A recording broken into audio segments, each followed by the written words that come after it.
I thought they were weak the other night, and they were just decimated by both Schiff and Lofgren. Senator Schumer, what did you think of Patrick Philbin's argument about executive privilege? He was answering Cornyn's question. Again, and he talked about how it would be not so easy to subpoena John Bolton because the foreign policy and national security are, he said, the crown jewels of executive privilege. If John Bolton wanted to come testify, and it was a subpoena signed by the Chief Justice, passed in a bipartisan way, he'd be here in a day. He could go to court, but he'd be testifying in a day. And I don't think any of his claims would stand up.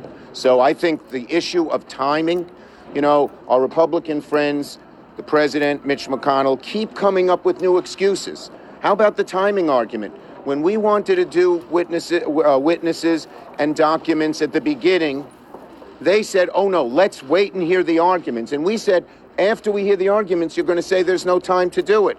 Well, hello, that's just what they did. We could get the whole thing done in a week or two. And in the sacredness and importance of gaining the facts, of figuring out this very weighty, solemn process, to say we can't wait a week when some people think the president wants it for his own purposes once again, to do it before X or to do it before Y, makes no sense in a constitutional and historical sense. Thank you, everybody. I should answer that question. How confident am I on witnesses? That's a good question. Well, you got your question. Okay. Even though you're over my shoulder, I would say this. We've always known it will be an uphill fight on witnesses and on documents because the president and Mitch McConnell put huge pressure on these folks. But for 4 weeks, we've made the relentless. I've been every day, I think every single day, I have argued why we need witnesses and documents, and we have won over the American people. And so our Republican colleagues, at least some of them, realize that if they are to reject witnesses and documents, they're going against not just a small group or not just Democrats, but against the whole grain of America. And they know that they may be held accountable to that. So I hope we can get witnesses and documents. It's an uphill fight. Is it more like than not? Probably no. But is it a decent, good chance? Yes. Thank you, everybody. Have any Republicans said that they will vote for witnesses?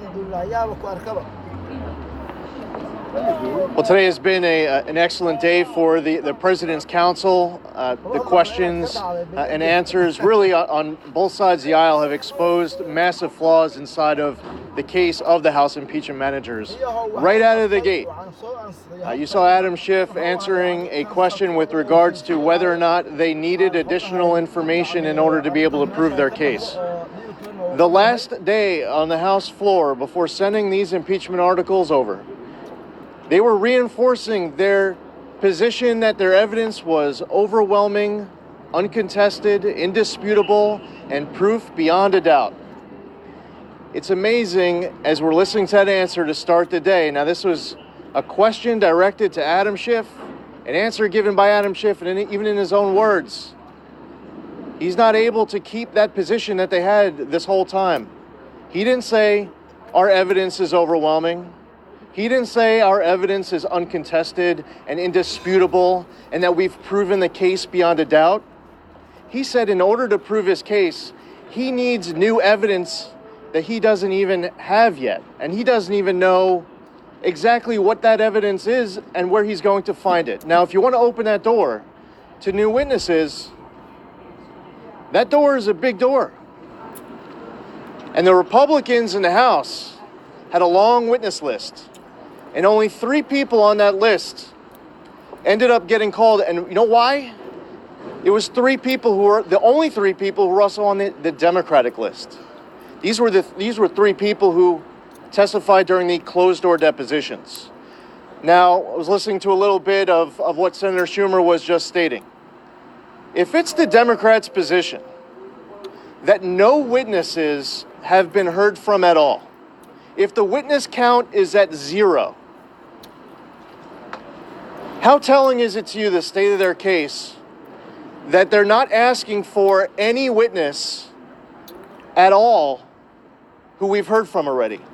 How weak is their case that they're not asking for a witness, Bill Taylor, or a witness Fiona Hill or a witness Lieutenant Colonel Vindman. No, if that witness count is 0, as the Dems are claiming, they're saying that they need to hear from people and they have absolutely no idea what they're going to say. Really exposes a huge flaw in their case.